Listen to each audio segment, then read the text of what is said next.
Ang pagbabagong buhay ay para sa mga taong matatapang, may sariling desisyon, malakas ang loob at merong pinaglalaban sa buhay. Kung OFW ka, bakit kailangan mong sumubok ng mga bagong oportunidad? Para hindi ka tumatagal dyan sa abroad na puro resibo lang at edad ang naiipon mo. At kung pamilyado ka man, para makasama mo yung pamilya mo dito sa Pilipinas. Kasi kung namimiss mo sila, namimiss ka din nila. At kung ang pera na ipapadala, ang yakap, halik at pag-aaruga, hindi kayang ipadala.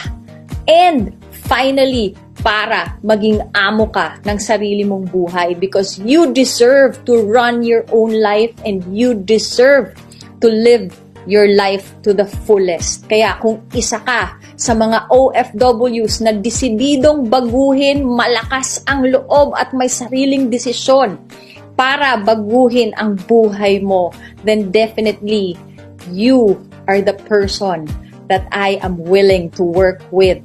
Message mo ko agad, pagtulungan natin ang pagbabago ng buhay mo. This year, I am willing to mentor you. I only have a few slots left for OFWs na tutulungan ko this year. Kaya kung desidido ka, message mo ako agad.